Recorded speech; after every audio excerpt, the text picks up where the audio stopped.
हरे कृष्ण। ओम अज्ञानतिमिरान्धस्य ज्ञानाञ्जनशलाकया चक्षुर्मीलितं येन तस्मै श्रीगुरवे नमः। हरे कृष्ण। तो कल हम भगवान जगन्नाथ की सुमधुर लीलाओं के बारे में श्रवण कर रहे थे। उसी क्रम में आज भी हम भगवान जगन्नाथ जी की कुछ अन्य लीलाओं के बारे में हम चर्चा करेंगे कि किस प्रकार भगवान जगन्नाथ जो है अपने भक्तों के साथ बहुत ही सुंदर प्रेममयी जो है लीलाएं करते हैं। और बार बार कहते हैं कि जब हम इन लीलाओं को भक्तों के साथ, शुद्ध भक्तों के साथ, इन लीलाओं को भगवान के साथ यह लीलाओं को सुनते हैं तो हमारे हृदय के जो अशुद्धियां हैं, कल्मश हैं, वह सफाई होती है। तो ऐसे प्रेममयी हमारे जगन्नाथ जी हैं। तो आज हम देर न करते हुए आगे जगन्नाथ जी की कुछ अन्य लीलाओं के बारे में चर्चा करते हैं। तो आज हम जगन्नाथ जी की लीलाओं में चर्चा करेंगे। एक बहुत ही भगवान के अनन्य भक्त थे जिनका नाम था बंधु मोहंती। बंधु मोहंती। तो बंधु मोहंती भगवान के एक अनन्य भक्त थे। तो एक समय की बात है कि जहां पर बंधु मोहंती रहते थे, जगन्नाथ पुरी से कुछ दूर पर रहते थे, कुछ दूरी पर, वहां पर बहुत बड़ा अकाल पड़ गया था और लोग अकाल के कारण, सूखा के कारण लोग मर रहे थे। और बंधु मोहंती किसी तरह अपने परिवार का पालन पोषण करते थे। वो दूसरे गांव जाते थे कुछ भिक्षा अर्जन करने के, लेकिन अब हर तरफ चूंकि अकाल पड़ गया था, सूखा पड़ गया था, तो लोगों को के पास खुद के खाने के लिए नहीं था, तो वो किसी भी प्रकार का भिक्षा उनको मिलना बंद हो गया। तो बंधु मोहंती खाली हाथ घर पर आए और वो सोचने लगे कि अब क्या किया जाए। उनके जो बच्चे थे वो अभी भूख से बहुत इनका बुरा हाल हो गया था। और एक समय ऐसा आया कि अब उन जो भूख थी उनके परिवार जनों का, वो उनको सहन नहीं हो रहा था, उनके बच्चे, उनकी पत्नी। तो उनकी पत्नी ने कहा कि अब ऐसी स्थिति आ गई है कि अगर अभी हम भोजन का कुछ प्रबंध न करेंगे तो हमारे बच्चे जो है वह भूख से मर जाएंगे। तो अच्छा है कि अब इधर तो हर तरफ अकाल है, तो क्यों न हम आपके कोई जो संबंधी हैं, कोई मित्र या रिलेटिव्स जो सगे संबंधी हैं, हम कुछ दिन के लिए उनके पास चले जाते हैं और फिर जब स्थिति इधर की कुछ ठीक होगी तो हम फिर वापस आ जाएंगे। तो बंधु मोहंती ने कहा कि वास्तविक रूप में मेरा कोई संबंधी ही नहीं है, कोई नहीं है। हाँ, लेकिन मेरा एक मित्र है, लेकिन वह जो मित्र है वो यहाँ से काफी दूर रहता है और वह जो मित्र है मेरा परम मित्र है, बहुत अच्छा व्यक्ति है। तो उसके बराबर, उसके समान दयालु कोई नहीं है। तो उनकी पत्नी ने कहा कि ठीक है, आपका ये मित्र रहता कहाँ है? तो बंधु मोहंती ने कहा कि ये जो मेरा मित्र है वह पुरी में रहता है। तो अगर हम किसी तरह इतना सामर्थ्य इकट्ठा कर लें कि हम यहाँ से पुरी तक चले जाएं, तो वहां जाने के बाद जो है फिर हम अपने मित्र, जो मैं अपने मित्र से कुछ मदद ले लूंगा और फिर हम, वह मेरा मित्र जरूर ही मेरी मदद करेगा। तो उनकी पत्नी ने कहा, यह सुनकर उनकी पत्नी बहुत प्रसन्न हो गई। कहा कि ठीक है, तो हमें क्या करना चाहिए? तुरंत अभी निकलना चाहिए और विलंब नहीं करना चाहिए। तो उनकी पत्नी ने जो अपने बच्चे को लिया और घर में कुछ ले जाने और करने के लिए कुछ था नहीं, तो बस अपने बच्चे को लिया और बंधु मोहंती और उनका परिवार जो है वहां से निकल पड़ा।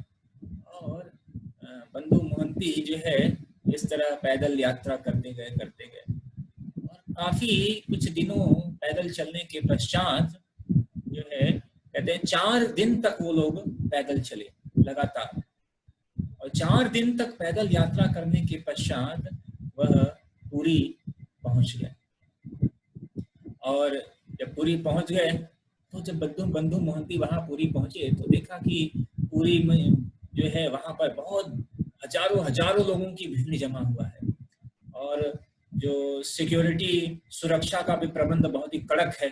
चारों तरफ जो है गार्ड लगे हुए हैं, सुरक्षा प्रहरी लगे हुए हैं, और तो बहुत ही मुश्किल था कि जगन्नाथ जी के मंदिर में प्रवेश करके उनका दर्शन कर पाना।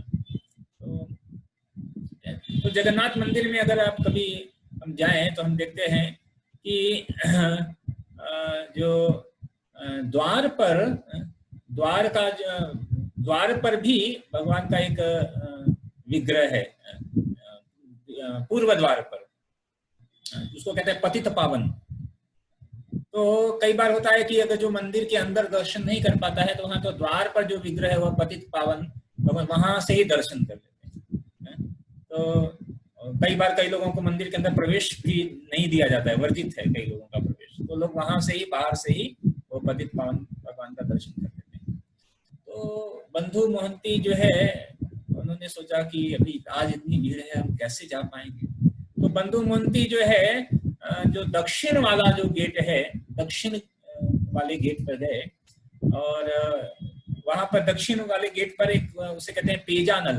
पेजानल मतलब कि भगवान के किचन में जो भगवान का प्रसाद बनता है, विशेष रूप से जो राइस प्रसाद बनता है, तो उस राइस को ऐसे धुला जाता है, तो उसका जो राइस का जो पानी होता है, स्टार्च, वो उस वहां से वो निकालते हैं उस गेट से।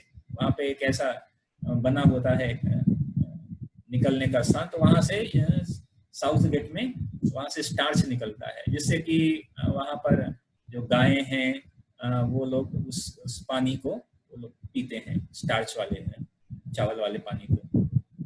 तो बंधु मोहंती उनका परिवार जो है वो पेजा नल के पास, दक्षिण वाले गेट के पास वहां पे गए। उनकी पत्नी ने कहा कि अरे अब तो हम यहाँ पे पहुंच गए हैं, अब जल्दी करो, अपने मित्र से हम मिल लेते हैं, अपने मित्र, आपके जो मित्र हैं उनसे मिल लेते हैं। तो बंधु मोहंती ने कहा कि क्या है कि आज बहुत भीड़ है, बहुत लोग आए हुए, बहुत गेस्ट आए, बहुत अतिथि आए हैं मेरे मित्र से मिलने, तो और सुरक्षा भी बहुत टाइट है, और इसीलिए अगर आज हम अगर उसको तोड़ कर गए तो सुरक्षा जो प्रहरी है वो हमें फिर अंदर जाने नहीं देंगे, और हो सकता है हमें हमारी पिटाई भी कर दें। तो हम ऐसा करते हैं कि आज हम इधर ही रहते हैं, कल हम जो है मैं अपने मित्र के पास जाऊंगा, और निश्चय ही जो मेरे मित्र हैं वो बहुत ही दयालु हैं, और वो हमारा कुछ न कुछ जो है व्यवस्था जरूर कर देंगे। तो उन्होंने कहा लेकिन बच्चे तो हमारे इतने भूखे हैं। तो उन्होंने कहा कि ये जो आ रहा है पानी, स्टार्च, जो चावल का जो पानी आ रहा है, जो वहाँ पे गाय भी पीते हैं, तो उन्होंने कहा कि हम क्या करते हैं, आज इससे ही काम चला लेते हैं। तो उन्होंने देखा पास में कुछ टूटे हुए मटके थे, तो उस मटके को लिया और वहां से चावल का पानी लिया, और उस चावल के पानी को पी लिया बंधु मोहंती और उनके सारे परिवार। तो थोड़ा सा चावल पानी पीने से थोड़ा कुछ समय के लिए उनकी भूख जो है शांत हो गई, और इस प्रकार उन्होंने कहा कि आज हम किसी तरह बिता लेते हैं, कल मेरे मित्र जरूर मेरी कुछ मदद करेंगे। इसी आशा में बंधु मोहंती और उनका सारा परिवार वहीं पर दक्षिण वाले गेट पर वहां पर सो गए। और बंधु मोहंती प्रार्थना करने लगे सोने से पहले कि हे भगवान, आप तो समस्त ब्रह्मांड, आप तो जगतनाथ हो, समस्त ब्रह्मांड को जो है आप मेंटेन करते हो, और तो क्या मैं आपके इस क्रिएशन में, इस सृष्टि में नहीं हूँ? आप सबका देखभाल करते हो, तो मैं भी तो आपकी सृष्टि में हूँ, तो आप मेरा देखभाल क्यों नहीं कर रहे हो? हम यहाँ भूख से मर रहे हैं, कृपया करके आप हमारी मदद करिए। ऐसा प्रार्थना करते करते जो बंधु मोहंती जो है बहुत थके हुए थे, 4 दिन से यात्रा करके आए हुए थे, और किसी तरह लोग सो गए। और इधर जगन्नाथ मंदिर में जो जगन्नाथ के पुजारी हैं, उन्होंने जो अंतिम जो ऑफरिंग होता है भगवान को भोग लगाया, और भोग लगाने के बाद सब कुछ पूजा समाप्त किया, मंदिर का द्वार बंद किया, और अब उसका जो चाबी है वो अपने साथ ले गए, अपने घर की तरफ चले गए। और रात को जगन्नाथ जब सब लोग सो गए, इधर रात को जगन्नाथ जी को नींद नहीं आ रही है। अब जगन्नाथ जी जो है रात को सो नहीं पा रहे, बहुत चिंतित है जगन्नाथ जी। जगन्नाथ जी सोचे कि मेरा जो भक्त है आज वो यहाँ पर आया हुआ है मुझसे मिलने के लिए, मेरा मित्र है, भक्त भी है मित्र भी है, मित्रवत संबंध ऐसा है। तो कहा कि आज वो इतने दूर से आया हुआ है और वह बिना खाए पिए वो सो रहा है, तो मुझे कैसे नींद आ सकती है। और ऐसा जगन्नाथ जी के हृदय में भाव उत्पन्न है कि मेरा भक्त जो है ऐसा भूखा है और बस भूखे ही सो रहा है, तो मैं कैसे सो सकता हूँ, मेरा मित्र इतनी दूर से आया है। ऐसा वह जगन्नाथ जी ऐसा सोचकर बहुत ही चिंतित हो रहे थे, और उन्होंने कहा कि नहीं, ऐसा नहीं हो सकता कि मेरा मित्र आए और भूखा सो जाए, उसका पूरा परिवार। तो जगन्नाथ जी क्या हुए, अपने मंदिर से निकले और जाके वो अपने जो जहाँ पे जगन्नाथ जी का गोडाउन होता है, जहाँ पे भगवान के प्लेट रखे होते हैं, वहां पे जाकर उन्होंने सोने की प्लेट निकाली, खुद की अपनी प्लेट, जिस प्लेट में जगन्नाथ जी स्वयं खाते हैं, वो सोने की प्लेट जगन्नाथ जी ने अपने हाथों में लिया, और वहां पर जाकर अलग अलग जो भगवान को प्रसाद जो ऑफर करने के लिए रखा था, अनेक प्रकार के केक, स्वीट राइस और सब्जियां और अनेकों प्रकार के जो व्यंजन थे, वो अपने हाथों से उसमें रखा, और वह रखकर दक्षिण गेट की तरफ चल दिए जगन्नाथ जी। और वहां पर जाकर दक्षिण गेट पे जाकर वो कहने लगे, पुकारने लगे कि वो मेरे प्रिय बंधु मोहंती, यहाँ आओ, आप कहाँ पे हो, ऐसा पुकारने लगे। तो बंधु मोहंती ने थोड़ा सुना, मैंने कहा कि कोई मेरा नाम पुकार रहा है, लेकिन मैं तो यहाँ पे कोई मेरे को जानने वाला नहीं है, लगता है मेरे को भूख के कारण मेरे को भ्रम हो रहा है, ऐसा वो सोच रहे थे कि निद्रा नहीं आ रही है इसलिए मेरे को भ्रम हो रहा है। तो फिर थोड़ी देर के बाद जगन्नाथ जी ने फिर से पुकारा, उन्होंने कहा ओ बंधु मोहंती, ओ जयपुर वाले बंधु मोहंती, और स्पष्ट किया कि जब जयपुर के पास वो रहते थे उधर, जयपुर वाले बंधु मोहंती सुनो, आप जो है पेजानल के पास हो, ऐसा भी उन्होंने बताया कि आप पेजानल के पास हो। तो बंधु मोहंती तुरंत खड़े हो गए, अरे कौन है। तो बंधु मोहंती उठ के खड़े हुए और देखा तो वहां पर एक बूढ़ा ब्राह्मण था, और उस ब्राह्मण के हाथ में प्लेट थी, और उस प्लेट में अनेक प्रकार के व्यंजन थे। और ब्राह्मण ने कहा कि ये बंधु मोहंती, कृपया करके यह जगन्नाथ जी का यह प्रसाद है, आप यह प्रसाद लीजिए और अपने परिवार के साथ खाइए, और मैं कल सुबह मैं आऊंगा, कल सुबह आपके लिए कुछ व्यवस्था हम करेंगे, और अभी आप ये लीजिए, और हम अभी प्लेट लेने के लिए मैं अभी दोबारा आऊंगा, ऐसा भी कहा। बंधु मोहंती बहुत समय से लोग भूखे थे, तो तुरंत प्लेट लिया और अपने परिवार के पास गए, और उनके पत्नी ने देखा, बच्चे ने देखा कि इतना ढेर सारा बहुत बहुतायत मात्रा में भगवान का प्रसाद था। तो सबने बहुत अच्छी तरह से भगवान का प्रसाद खाया, पूरा भरपेट खाया, बहुत दिन से भूखे हुए थे, उन्हें अच्छी तरह से प्रसाद खाया। और प्रसाद लेने के बाद बंधु मोहंती ने कहा कि अभी ये जो प्लेट है ये हमें वापस करना चाहिए। वो प्लेट वापस करने के लिए गए गेट के पास, तो देखा कि वहां तो कोई ब्राह्मण नहीं है, गायब हो गया, वो ब्राह्मण चला गया। उन्होंने सोचा कि ठीक है, अभी क्या किया जाए, कहा कि चलो कल सुबह हम वापस उस ब्राह्मण को ढूंढेंगे और इस प्लेट को हम वापस कर देंगे। तो अपने एक जो है फटी हुई जो चादर थी उसमें उस प्लेट को लपेट लिया। अब इधर अगले दिन सुबह भगवान जगन्नाथ का जब मंदिर खुलता है तो जो पुजारी जब द्वार खोलते हैं और भगवान की सेवा प्रारंभ करते हैं, तो जब स्टोर रूम में जाते हैं भगवान को भोग लगाने के लिए पुजारी, तो देखते हैं कि भगवान की सोने की प्लेट गायब है। भगवान की सोने की प्लेट गायब है।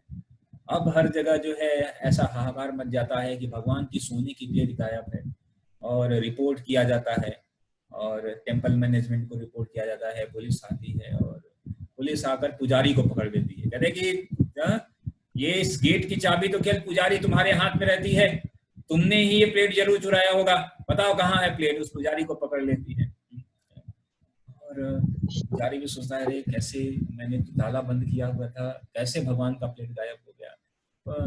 तो लेकिन कुछ पता नहीं चलता है, उस पुजारी को पकड़ के लोग रख लेते हैं और इन्वेस्टिगेशन ऐसे चलती रहती है। तभी किसी एक व्यक्ति ने कहा कि अरे, मैंने दक्षिण गेट पर कुछ एक परिवार था और मैंने देखा कि उनके पास एक कुछ गोला गोला ऐसा प्लेट जैसा था और बहुत चमक रहा था, क्योंकि सोने की प्लेट थी और भगवान की ऐसे चमक रही थी, और उनके पास वो फटी पुरानी चादर थी उसमें किसी तरह लपेट रहे थे।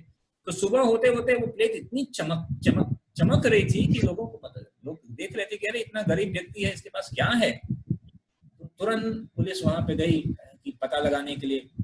तो वहां पे देखा तो बंधु मोहंती वहां पर खड़े थे। तो तुरंत बंधु मोहंती को पकड़ लिया, कहा कि आपने यह प्लेट कहाँ से चुराई है, और उनको पीटने लगे, मारने लगे। बंधु मोहंती ने कहा नहीं, उन्हें पूरी कथा बताई कि कल एक ब्राह्मण आया था और उसने हमें प्रसाद दिया इस प्लेट में लाने का, लेकिन किसी ने उन पर विश्वास नहीं किया। कहा कि हर जो चोर है चोरी पकड़ने पर ऐसा ही कुछ करता है, वो बताता है कि नहीं मैंने चोरी नहीं किया, और ये सब कहानी ये सब सही नहीं है, आपने यह प्लेट चोरी की है और इसलिए आपको सजा दी जाएगी। तो बंधु मोहंती को जो है कारागार में बंद कर दिया। और बंधु मोहंती कारागार में बैठकर सोचने लगे, भगवान को पुकारने लगे कि भगवान, मैं तो केवल आपके ही आश्रय पर मैं आया हुआ था और मैं आपके ही आश्रय पर हूँ, और मेरा यहाँ और कोई नहीं है, केवल आप ही मेरे यहाँ पर एकमात्र मित्र हैं। ऐसा वह कारागार में भी बैठकर भगवान का ही स्मरण करने लगे।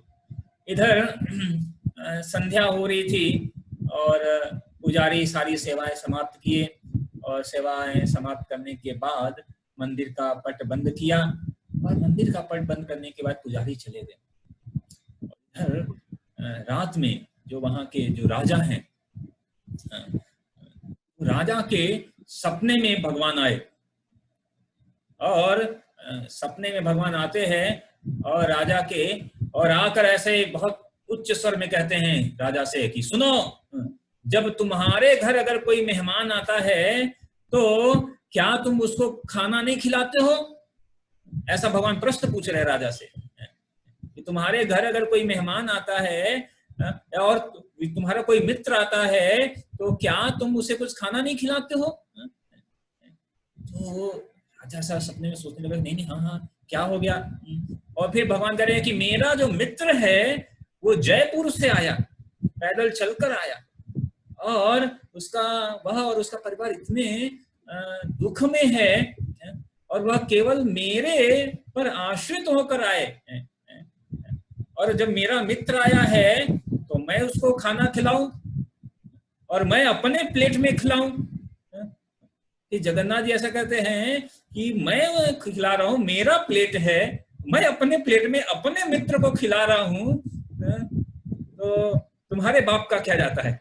ऐसा जगन्नाथ जी कह रहे हैं कि क्या ये तुम्हारे पिता की संपत्ति है, मेरी संपत्ति है, मेरा प्लेट है, मैं अपने प्लेट में जिसको चाहूं उसको खिलाऊं। ऐसा स्वप्न में डांट रहे हैं जगन्नाथ जी राजा को। और फिर भगवान कहते हैं कि तुरंत जो है मेरे मित्र को तुरंत उसको मुक्त करो, और अगर आप उसको मुक्त नहीं करोगे तो आप और आपका पूरा परिवार का सर्वनाश हो जाएगा। और जैसे ही यह बात सुना जो है राजा ने तुरंत उसकी निद्रा खुली और वो बहुत ही भयभीत हो गया कि अरे ये क्या है। और तुरंत जो है वो राजा उठे और अपने स्वयं चलकर जाते हैं, कारागार में जाते हैं और बंधु महंती को उनको मुक्त करते हैं और उनसे माफी मांगते हैं, क्षमा मांगते हैं और उनको अनेकों प्रकार के, यहाँ तक कि राजा उनका पूरा अभिषेक करते हैं। जगन्नाथ जी ने कहा था कि उनको बुलाओ और उनका पूरा अभिषेक करो। तो राजा जो है पूरा बंधु महंती का ऊपर से नीचे तक जो है सुंदर जलों से, सुगंधित जलों से अभिषेक करते हैं और बंधु महंती और उनके परिवार को जो है अनेकों प्रकार के सुंदर वस्त्र और उनकी रहने की व्यवस्था करते हैं। कहते हैं कि आप भगवान के मित्र हैं, आप यहाँ पर ही रहिए। और कई जगह पर ऐसा कहते हैं कि बंधु महंती को बाद में भगवान का जो है मुख्य जो कुक बना दिया गया, रसोइया ऐसा। तो इस प्रकार जो है बंधु महंती जो है, भगवान ने बंधु महंती और उनके समस्त परिवार को जो है इस प्रकार इन पर कृपा किया और बंधु महंती इस प्रकार भगवान की भक्ति के साथ भक्ति करते करते वहीं जगन्नाथपुरी में निवास करने लगे। तो इस प्रकार जो है भगवान कहते हैं भक्त वत्सल भगवान जो जगन्नाथ हैं वो अपने भक्तों के साथ इस प्रकार का प्रेममयी आदान प्रदान करते हैं।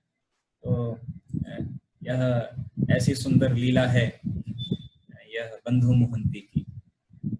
और एक और सुमधुर लीला हम चर्चा करने जा रहे हैं और यह लीला है भगवान जगन्नाथ जी की और माता लक्ष्मी की। माता लक्ष्मी और भगवान जगन्नाथ जी की। माता लक्ष्मी एक बार भगवान से जो है रुष्ट हो जाती हैं। तो बहुत ही सुंदर यह लीला है। तो इस लीला यह इस प्रकार चलती है कि एक समय की बात है कि जब ऐसा एक प्रचलन है उड़ीसा में विशेष रूप से कि यह जो मार्गशीर्ष महीना है, दिसंबर जनवरी के आसपास है मार्गशीर्ष में, तो उसमें जो बृहस्पतिवार है, गुरुवार, तो मार्गशीर्ष महीने के जो गुरुवार है उसमें एक विशेष पूजा का आयोजन किया जाता है और वह विशेष पूजा लक्ष्मी जी के लिए आयोजित किया जाता है और अनेकों प्रकार के उसके विधि विधान होते हैं। तो उस दिन माता लक्ष्मी क्या करती हैं कि विशेष पूजा को ग्रहण करने के लिए जगन्नाथ जी के आज्ञा से जगन्नाथ जी का मंदिर छोड़कर वो अपने भक्तों से मिलने जाती है माता लक्ष्मी। और जहाँ पर जो भक्त है माता लक्ष्मी का अनेक प्रकार के पूजन कर रहे होते हैं, तो माता लक्ष्मी उस पूजन को स्वीकार करने के लिए जाती है और इस प्रकार का यह ऐसा ट्रेडिशन है। तो यही पूजा का समय था मार्गशीर्ष महीने में और यह तो एक दिन लक्ष्मी जी जो है वह जब यह पूजन का समय था तो वह एक बूढ़ी स्त्री का वेश धारण करती हैं और सबके घर अलग अलग घरों में जाती हैं। ठीक है, तो वह सबसे पहले एक व्यापारी के घर में जाती हैं और वहां पे देखती हैं कि व्यापारी के घर में अभी सब लोग सो रहे हैं और किसी प्रकार की कोई साफ सफाई नहीं है। तो लक्ष्मी जी जो है वहां पर उस जो घर के स्त्री है उसको बोलते हैं कि आप क्या करो कि यह देखो उस घर में साफ सफाई रखा करो, नहीं तो लक्ष्मी का घर में वास नहीं होगा। तो वो मानते नहीं है, तो लक्ष्मी जी वहां से चली जाती है, उसको कहते हैं कि ये ठीक है। तो लक्ष्मी जी इस तरह अनेकों जगह पर जाती हैं, तो कोई कहीं पे सो रहा है, कोई कहीं पर सफाई नहीं है, इस तरह कोई अच्छे से पूजन विधि नहीं कर रहा है। और इस तरह लक्ष्मी जी घूमते घूमते एक गांव में जाती हैं जहां पर विशेष रूप से चांडाल लोग निवास करते हैं, आउटकास्ट के जो लोग हैं इस तरह। तो जब वहां पर जाती हैं तो वहां पर एक स्त्री रहती थी जिसका नाम था श्रिया। और जब वह श्रिया के घर में जाती है तो देखती हैं लक्ष्मी जी की उसने बहुत ही विधि विधान से पूरी घर की साफ सफाई की हुई थी और सुबह जल्दी उठकर साफ सफाई किया, घर को बहुत सुंदर सुसज्जित किया था और लक्ष्मी जी की बहुत सुंदर से विधि विधान से संपूर्ण विधि विधान का पालन करते हुए उसने पूजा की। तो लक्ष्मी जी ने जब ये देखा तो बहुत प्रसन्न हुई और श्रिया को जो है उन्होंने आशीर्वाद दिया कि आपके घर बहुत ही सुख समृद्धि का वास होगा। तो ऐसा आशीर्वाद देकर लक्ष्मी जी वापस आने को ही, और तब तक जब तक वापस आने को ही तब तक सुबह का समय हो गया था। और भगवान जगन्नाथ जी और बलदेव जी ये लोग सुबह सुबह मॉर्निंग वॉक के लिए निकले कि सुबह का सैर करने जाए। तो जब सुबह का सैर करने के लिए जब निकले तो उन्होंने देखा कि लक्ष्मी जी वापस आ रही हैं। तो बलराम जी ने देखा, अरे लक्ष्मी जी वापस आ रही है, कहाँ से? वो चांडाल के घर से आ रही हैं वापस। तो बलराम जी ने कहा कि देखो आपकी जो जगन्नाथ जी से कहा, देखो आपकी जो पत्नी है वो जो है चांडाल के गांव से आई है, तो वो क्या हो गई है? अपवित्र हो गई है। अभी अपवित्र हो गई है तो अभी वो हमारे श्री मंदिर में प्रवेश नहीं कर सकती है। बलराम जी ने ऐसा कहा। तो जगन्नाथ जी ने कहा अच्छा ठीक है, मैं उनको ऐसा आगे से मैं उनको मना कर दूंगा कि आगे से वो नहीं जाएंगी। बलराम जी का नहीं नहीं नहीं, ऐसा नहीं चलेगा, अभी वो अपवित्र हो गई हैं, या तो वो रहे या तो मैं रहूं, अभी डिसाइड कर लो किसको रखना है। तो बलराम जी ने ऐसा बोला। अब जगन्नाथ जी बड़े भैया है, बलराम जी तो बड़े भाई हैं, तो बड़े भाई की आज्ञा का क्या कर सकते हैं, पालन करना ही पड़ेगा। तो जगन्नाथ जी ने कहा ठीक है, हम क्या करेंगे। तो लक्ष्मी जी जब अंदर आने लगे तो जगन्नाथ जी ने रोक दिया, कहा कि देखो अब आप जो है चांडाल के घर से आई हैं और आप पवित्र हो गई हैं, इसलिए आप अंदर प्रवेश नहीं कर सकते, आप बाहर ही रहिए। और जब जब लक्ष्मी जी ने ऐसा सुना तो बहुत क्रोधित हुई। उन्होंने कहा कि देखो मैं तो आपसे पहले ही बोला था, आपकी पहले आज्ञा लिया हुआ था कि इस विशेष पूजा के समय मैं कहीं भी बाहर जा सकती हूँ, और मैंने आपसे आज्ञा लिया था।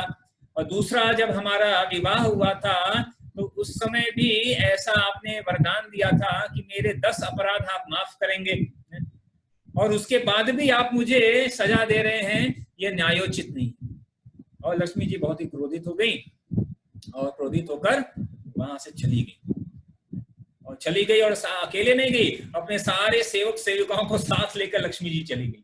अभी लक्ष्मी जी चली गई मंदिर से तो लक्ष्मी यानी संपत्ति सारी लक्ष्मी चली गई, सारा ऐश्वर्य चला गया, सारा ऐश्वर्य पूरा जो खजाना था, स्टोर हाउस सब खाली करके गए।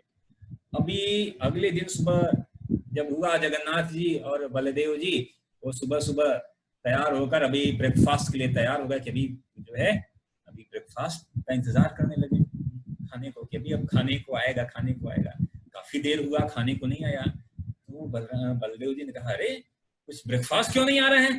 तो उन्होंने कहा, भगवान ने जगन्नाथ जी ने कहा कि अरे लक्ष्मी जी तो चली गई हैं, ब्रेकफास्ट बनाएगा कौन? अभी ब्रेकफास्ट बनाने वाला कोई नहीं है, साथ ही साथ अपने सारे सेवकों को लेकर गई हैं, ठीक है, तो अभी इसलिए ब्रेकफास्ट नहीं मिलेगा। तो उन्होंने कहा अच्छा ठीक है, वो चली गई तो ठीक है, हम खुद से कुकिंग करेंगे। तो बलराम जी और जगन्नाथ जी दोनों किचन में गए, और किचन में गए तो अंदर देखा कि जब लक्ष्मी जी जब गई थी तो इतने गुस्से में गई थी कि जो स्टोव होता है, चूल्हा होता है, उसको भी तोड़ के गई थी कि गुस्से में वो भी तोड़ के गई थी। तो अभी अब क्या किया जाए, तो फिर कहा कि चलो नया चूल्हा बनाते हैं। तो अब इधर भूख लगी तो क्या करना, अब जगन्नाथ बलदेव जो है वो चूल्हा बना रहे हैं। चूल्हा बन गया, लकड़ी लेकर आए और फिर कहा कि ऐसा करते हैं कि अभी आगे कुछ कुकिंग करते हैं। तो लेकिन कुछ स्टोर हाउस में गए तो वहां देखा कि सारा खाली है, कुछ भी अनाज कुछ भी नहीं है। तो उन्होंने कहा अभी क्या करें? तो कहा कि चलो ऐसा करते हैं, हम बाहर जाते हैं, बाहर से कुछ मांग के खा लेंगे। तो जगन्नाथ और बलदेव दोनों लोग बाहर गए। तो कहते हैं कि लक्ष्मी जी चूंकि छोड़ के गई थी, तो लक्ष्मी के अभाव में जगन्नाथ और बलदेव इस प्रकार ऐसा लग रहे थे, यह लीला है भगवान की ऐसे ही, कि इस प्रकार लग रहे थे कि कोई उनको पहचान नहीं पाया कि ये जगन्नाथ और बलदेव हैं। और वो मांगते रहे लेकिन कोई भी उनको किसी ने कुछ दिया नहीं, और वो हर जगह द्वार द्वार मांगे लेकिन कुछ भी नहीं मिला। और इधर लक्ष्मी जी क्रोधित थी, उन्होंने सूर्य देव को कहा कि और जो है गर्म होइए, जो है और अधिक गर्मी उष्मा दीजिए। सूर्य भी बहुत तेजी से उष्मा देने लगे और उनके गले भी सूख कर आ गए। अब क्या किया जाए, और बहुत प्यास भी लग गई। जब प्यास लग गई तो उन्होंने सोचा कि चलो पास में एक तालाब है, वहां पानी पीने जाते हैं। तो जैसे ही वहां पानी पीने के जाते हैं, लक्ष्मी जी ने इशारा किया सूर्य देव को, इतना सूर्य इतना तीव्र हो गया कि पूरा तालाब सूख गया। और पानी पीने गए तो वहां पानी पीने को भी नहीं मिला। फिर आगे अब जगन्नाथ बलदेव बहुत परेशान है कि अभी क्या करें। फिर आगे जाते हैं तो इस तरह एक व्यक्ति ने उन्हें कहा कि चलो हम आपको कुछ खाने के लिए देंगे। और क्या खाने के लिए देंगे? वो लाई, वो पफ्ड राइस जो होता है, वो कि वो हम देंगे, चिड़वा। तो उन्होंने कहा कि चलो कुछ तो मिला खाने को, तो पफ्ड राइस दिया जगन्नाथ और बलदेव को खाने के लिए। और तभी लक्ष्मी जी ने इशारा किया और पवन देव इतनी तेजी से चले कि वो सारा जो है पफ्ड राइस जो हाथ में लिया था वो सब उड़ गया। अभी कहा कि अब अंतिम खाने का मिला था वो भी उड़ गया, अब क्या किया जाए। अब बहुत परेशान, अब क्या किया जाए, कहीं खाने को कुछ नहीं है। तो ढूंढते ढूंढते किसी ने बताया कि देखो यहाँ पास में एक चांडाल का गांव है, वहां पर एक स्त्री है, बहुत दानवीर है, वो जरूर आपको कुछ खाने को देगी। तो बलराम और जगन्नाथ जी दोनों गए वहां पर। तो जब श्रिया के घर में, तो उन्होंने कहा कि भाई बलराम कि हमें कुछ खाने को दो। उन्होंने कहा कि हाँ हम जरूर आपको देंगे, आप बैठिए, मैं कुछ आपको लाती हूँ। तो बलराम जी कहा नहीं नहीं नहीं, हम जो है चंडाल है, इनके हाथ का बना नहीं खा सकते, हम अपना खुद का कुकिंग करेंगे, आप हमें सामान दीजिए। तो उसने कहा ठीक है। तो उन्होंने सारा सामान दिया खाने को बनाने का। और बलराम जी कहे कि जगन्नाथ जी से कि ऐसा करो कि आप जो है कुकिंग करो, मैं नहा कर आता हूँ, और तब तक आप कुकिंग करके रखे रहिए। अब इधर जगन्नाथ जी जो है कुकिंग करने के लिए वो चूल्हा जलाना शुरू किए। अभी कभी चूल्हा जलाया नहीं, तो चूल्हा ही नहीं जल रहा है। और इधर बलराम जी नहा कर आए और देखे कि अरे क्या आओ खाना लाओ। उन्होंने कहा अभी तो अभी चूल्हा ही नहीं जला। और बलराम जी बहुत गुस्सा हो गए, पूरा सृष्टि संभालते और चूल्हा जलाना नहीं आता, अभी तक तो लकड़ी नहीं जला पाए। मैंने कहा लाओ मैं जलाता हूँ। अभी बलराम जी आए और फिर चूल्हा जलाने के लिए किए, और लकड़ी में इतना धुआं निकला कि पूरा घर घर धुआं भर गया। अभी बलराम जी जगन्नाथ जी लोग वो तुरंत बाहर निकल के आए गए। तो भगवान देख रहे हैं बलराम जी को, क्या तुम बहुत चूल्हा जला लिए। अब उन्होंने कहा कि अब क्या किया जाए, पेट की आग बढ़ती जा रही है। उन्होंने कहा कि ऐसा करो, जो भी खाने को है लेकर आओ। तो श्रिया जो है वो खाने को लेकर आई। तो जैसे ही जब जगन्नाथ जी और बलदेव ने खाया, खाने के बाद लास्ट में केक लाए। तो केक जब खा रहे हैं तो जगन्नाथ जी सोच रहे कि ये जो खाना है, यह प्रसाद, यह तो ऐसा लग रहा है कि जैसे स्वयं लक्ष्मी जी ने बनाया है। तो जगन्नाथ जी ने कहा कि नहीं, जरूर यहाँ पे लक्ष्मी जी हैं। तभी तो उन्हें कैसे पता चला कि खाने के बाद हमें केक बहुत अच्छा लगता है। तो बलराम जी अभी थोड़ा बड़े थे, तो उन्होंने ऐसे पीछे से कंधे मार के कहा कि ऐसा करो, आप जाओ लक्ष्मी जी को मना कर ले आओ। ऐसा। तो फिर भगवान जाते हैं और फिर लक्ष्मी जी को जाकर मना कर ले आते हैं, कहते हैं कि आप चलो, हमसे भूल हो गई और हम सबको क्षमा करो। तो फिर लक्ष्मी जी कहती हैं कि ठीक है, अगर मैं आपको क्षमा करूंगी, लेकिन आप मुझे यह वरदान दीजिए कि आपका जो प्रसाद है वह बिना किसी भेदभाव के, उच्च निम्न जाति का भेदभाव किए बिना सबके लिए उपलब्ध होगा। तब से भगवान ने कहा कि ठीक है, मेरा प्रसाद सबके लिए उपलब्ध होगा। इसलिए जगन्नाथ प्रसाद उच्च निम्न किसी का कोई भेदभाव नहीं देखा जाता है, सबके लिए उपलब्ध होता है। तो इस प्रकार भगवान जगन्नाथ जी का यह सुंदर लीला, यह सारी लीला भगवान ने इसलिए किया, दिखाने के लिए कि यह जो उच्च नीचे जो है, भगवान वास्तविक रूप में भगवान केवल भक्ति को ग्रहण करते हैं, भक्ति भाव ही मेन प्रधान है। तो जो भक्ति भाव से भगवान या भगवान के भक्तों का जो है के शरण में जाता है, उसका हमेशा ही कल्याण होता है। वैसे भगवान की अनेकों सुंदर मधुर लीलाएं हैं जो भगवान अपने भक्तों के साथ करते रहते हैं। हरे कृष्ण।